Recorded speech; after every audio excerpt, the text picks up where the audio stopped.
Just last week, my team and I were invited to the Gardeners and Homes Expo 2023, the second edition of its kind. And here we are. So for the Gardeners and Homes Expo is more of interior designing, property managers, gardeners, and so many others. And today we are going to look into gardening, basically, because it's something that is being done in Kampala, flowers, potted plants, and so on. Join me on this episode to talk gardening.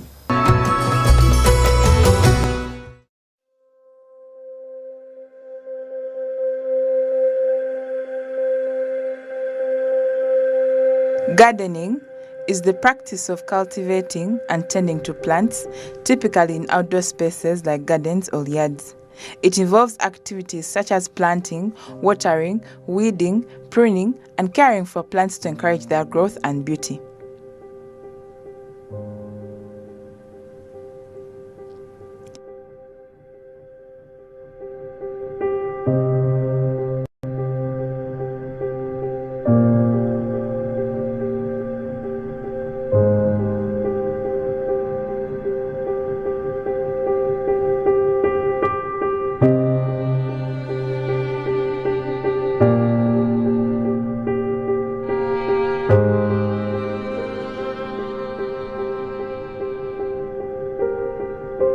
In the heart of Uganda, a vibrant and lush oasis came to life as the Sheraton Gardens played host to the Homes and Gardeners Expo on the 12th and 13th of this month. Amidst the colorful blooms and verdant foliage, gardening enthusiasts and entrepreneurs gathered to celebrate their shared passion for cultivating beauty while safeguarding the environment. Rows of stalls lined with an array of plants, flowers, and gardening tools created a picturesque setting for the event. But beyond the vibrant facade was a deeper story of how these gardeners are turning their passion into a thriving business, all while championing environmental stewardship. This is one of our corporate social responsibility initiatives. As a company, we have been in Uganda for more than 25 years. We are around 29 years now. So we discovered that for us to continue living in this country and working with our people, we need to keep them healthy. How can we stay healthy? Is by having a good environment. And if you don't sustain the environment with trees, it cannot sustain us. So roofings, we target to give out around 50,000 trees every month. And our vision is that by 2030, we have given out 20 million seedlings to everyone. So we wish to have a green environment everywhere. We have very many partnerships with very many environment-loving companies, and we give out these trees freely. Even an individual, you can come to the company or to our outlets and you pick any seedlings, any quantity that you want, we are always ready to give you. Yeah. So this is something we take seriously, and we always ensure that when you come, they are ready for taking. Giving out free material, I may agree with you that it's not good, someone may misuse. But in this particular case, when it comes to the environment, we sensitize a lot. We have a lot of sensitization programs about these trees. When you come to pick them, we don't only give you, but we have a sensitization room where we take you, we brief you on how to take care of it, we brief you on how to raise it, and we give you more benefits of why you need it. And that is why we are giving more fruit trees than hardwood trees, because we give out these fruit trees, giving assurance to the person taking them that apart from just giving you shade and protecting the environment, you will get something to eat out of that tree in a short while. Because these are trees that where you start harvesting like in 2 years. So someone will take them and plant them, not only hoping to get shade and oxygen, but also hoping to get fruit and food out of the tree. You see, if you look at all these plants that I have actually, are plants that I have got from my garden. The plants that I bought for my home, for my house, for my garden at home, and they have grown and expanded, and I propagated from them. So there is none of these plants that I got from the seed. All of them have been propagated from my own plants from home. And of course the different plants, they grow differently. Even these anglonemas you see here, which they are commonly known as Chinese green plants, different plants have a different growth span. Others grow faster, they multiply faster, and others are slow growers. So it depends on the plant that you have. I had interest. I liked the decoration, even the beautiful the beautiful environment. For me, when I see flowers, I feel good and I have life. So how does this gardening business work? Which plant grows the fastest? Which plant grows the slowest? How do you depend on when you're pricing these plants? So we have slow growing plants and faster growing plants. So the slow growing plants, we have the Hawathias. They take time to grow, and we have Bracaraven. This is Bracaraven. This one, it takes time to grow and you have to be patient. So the fast growing plant, we have Monstera. This one grow faster and it. So we price according to the seasons. Like when we are in dry seasons, plants people don't like to buy. They don't go fast there, but in rain season people buy and plants grow faster because it's the rain. This is called an air plant. Right, this one right here is the moss, the Spanish moss. We design it like this. It grows in air. You hang it somewhere. So people are asking how to take good care of it. You can sprinkle water on it, or you dip this whole thing in water and then you hang it. This is what that continues to grow down, and also this doesn't grow. We enjoy keeping the environment clean, and to keep the environment clean, it means we have to promote the plants, and these are also plants. They fall under the plant family. So these are plants.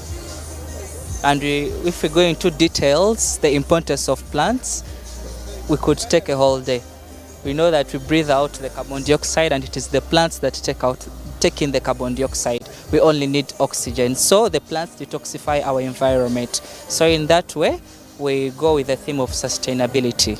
The Homes and Gardeners Expo provided a platform for these dedicated entrepreneurs to showcase their creativity and business acumen. Through their endeavors, they demonstrate that economic growth and environmental protection can indeed go hand in hand. I have actually not been in business of plants for quite some time, for a long time, but I just have a passion of plants. So I have been gardening for over 10 years. And it is from there that I got a passion, and from my friends who love plants and who are in this business, that they encouraged me that I can actually take it to another level, from my garden to the commercial bit of it. Is that for the weak-hearted and not for the poor? Yes. So more reason I do it is actually to make sure that I can sustain my life, myself, and also to afford a living, but also I like plants. I love bees and everything. So, I mean, it drives from passion and then to the actual making money out of my passion. Attendees of the expo marveled at the diverse gardening displays, which showcased not only the beauty of nature, but also the potential for economic empowerment and environmental conservation. Gardening workshops and discussions were a highlight of the expo, where experts shared insights into sustainable practices, organic gardening, and the importance of biodiversity. We depend on the size of the plant, the kind of the plant, and basically that. And then its purpose also. So we have different kinds of plants. We have indoor, outdoor plants. We have flowers. We have herbs and spices. All of them are different. So depending on what stage they are in growth, and also the kind. And the purpose, the use of the plant also matters. Input costs, like the plant it is in, the soil we are putting, etc. Look for quality stuff. You know, you like looking at the price before buying, but there is something about buying quality. When you buy quality, first of all, after sales service, our products have guarantee. So you'll go on the roadside, you'll get a thing for 10k, or your saving costs, but there is no after sales. So look for quality, and then also at least get connected to someone who actually knows the actual thing they are doing, so that in case of anything, they can actually be there for you. Oh man, you don't die alone. It also depends on the environment and where they are, where you're placing them. And one thing I normally want to advise people is that when you're buying plants, please have an idea why you're buying the plant. Share with the person selling. Don't just look at a plant and you love it from the look of it and you buy it. You need to know whether you're going to put the plant under direct sunlight or sunshine. You need to know whether you're going to put it indoor. You need to know whether you're going to put it under the shade. And after knowing that, then it will guide you at a particular plant to buy. Don't just look at a plant, love it, love the blooming, love the shape, and you buy it. Otherwise, you'll take the plant, get home, and you find that you've wasted your money. Because some of these plants actually cost a lot of money. There are some plants where you'll go for and they're selling them 300, they're selling them 400, 250.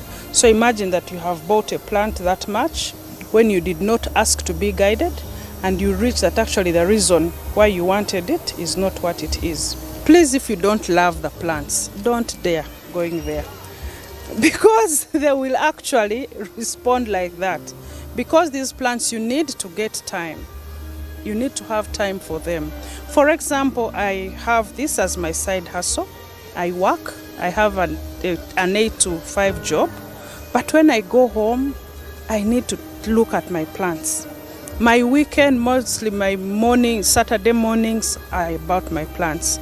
If I'm lucky and there isn't a lot of jam and I get home, because I do these plants at home. I don't have a nursery outside. I have a small greenhouse at my house. So when I'm home, I have the chance to look at them, and they're exciting. You know, if I have seen friends who have been having depression and they have been advised to have plants, because plants, they give you that beauty. They give you that, they are beautiful things. And when you have a garden in your home, there is a change, a very big change that it brings. So for those who want to, and you know, also one thing that maybe I would like to share is that Ugandans are learning, they are getting to understand the beauty about plants. And I think this one also was also brought about by lockdown. You know, I think the lockdown, people were home, they had nothing to do.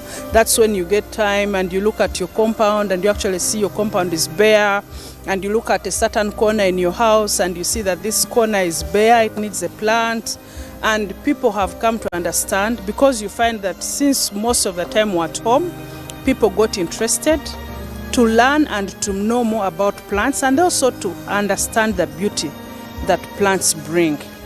So now Ugandans, so if you love plants and you have some time on you and you have space, it doesn't need to be big. As I'm telling you, you can see all these plants, they're just at my house. I don't have such a very big place, but I can put these plants, and here and there. Challenges, challenges we have faced, sana. You see the plants are here, they are all trying to ask us for water. We have poured.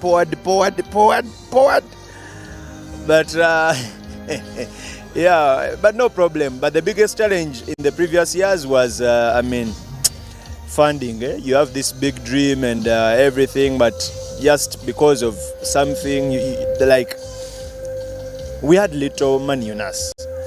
But now, as we kept on doing, clients giving us money, now we at a certain point that we can also now afford to be at such expos, afford to improve on our product, improve on our services and stuff. Yeah, the only challenge we are now facing is to keep up with what we are doing, which is exciting and scary at the same time.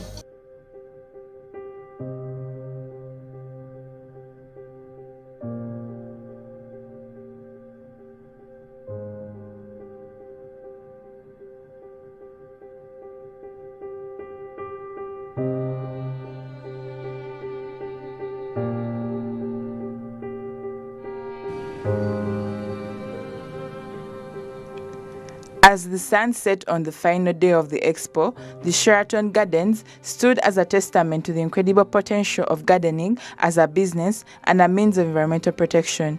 The conversations and connections made during the event promise a brighter, greener future for Uganda and beyond. A point to take home: gardening away from being a business, plants before and after sale do their best to purify our air. They take in all carbon dioxide produced within anabias and produce oxygen, very important for respiration for humans and animals. Also, carbon dioxide being removed from the atmosphere means reducing global warming and mitigating climate change. Plant leaves trap dust within the air, making it clean, reducing respiratory diseases among the people. Well, as the gardeners earn from the environment, they clean it too. From humble plants to blooming enterprises, Uganda's gardening entrepreneurs are nurturing not only their businesses, but also the environment they call home.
It was such an exciting experience. You heard it from the gardeners themselves. If you don't love plants, please don't venture into gardening. Other than that, keep it Smart 24 TV driving business. It's the Green Economy, and we run every Tuesday 8 p.m. Repeat runs every 6 p.m. Saturday. Ciao.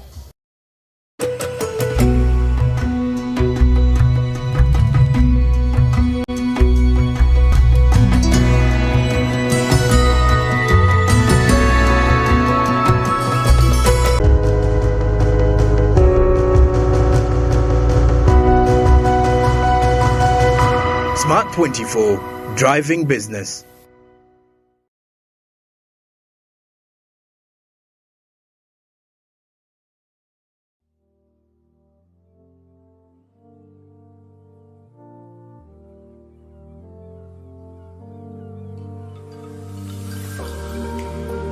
The agriculture sector in Uganda has been challenged by several constraints, including low technological adoption, limited financing, reduction in agricultural land, poor access to extension services, and poor farming practices, among others, according to a report by World Bank. As part of the campaign to manage some agricultural challenges, a conservation agriculture package that involves minimal soil disturbance, retention of crop residues as mulch on the soil surface, and use of crop rotations were proposed as sustainable solution to agricultural problems in smallholder farming systems.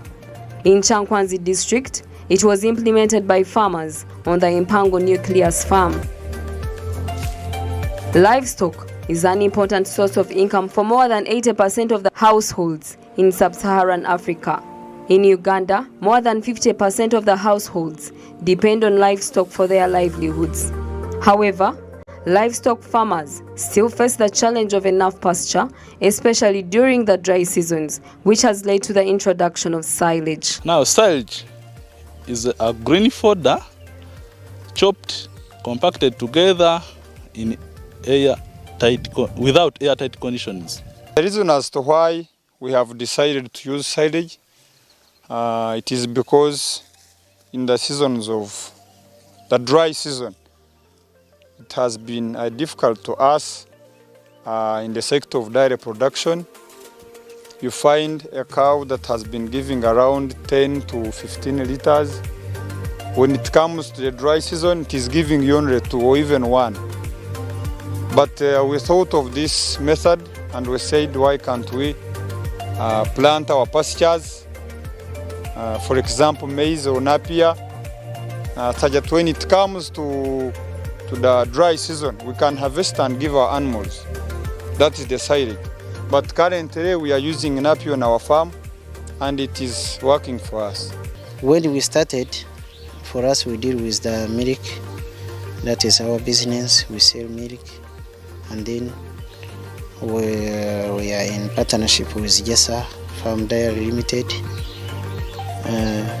So during the dry season, in 2021 and 2020, the dairy could close because people shouldn't have the milk due to the dry season. But now we have been in the dry season and we have been getting like 1,500 or 1,900 to 2,000 in a dry season liters. So that is showing that we are improving our journey. Silage is a material out of legumes and chopped grass compacted manually, and then the drums are sealed with an airtight cover. This napier grass you're seeing, most people, it's the one they use. We have the maize. This local maize we know, we can use it for making silage. We have sugar grass, NutriFeed, Morato, and any pasture you know that has little water. We can use it to make silage. This is a feeding trough where animals feed from. However, this is the silage that animals feed on. This is mostly used during the dry season. Dairy and crop production is one of the fastest growing enterprises in Uganda. It is part of the 12 agricultural commodities considered by the Ministry of Agriculture to have the potential to remarkably contribute increasing rural incomes and improving livelihoods, food and nutrition security. Farmers are, however, discouraged from using the free-range system. Farmers have been using free-range system whereby animals are used to moving. But now we want our farmers to make paddocks such that in the seasons, when we come to the dry season, farmers can at least, the animals can't walk that long journey looking for the grass. We now have our silage, we harvest it, we put in the troughs as you've seen. When we are milking, our animals can be taken.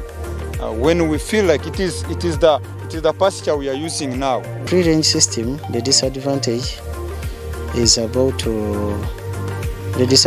is cattle move from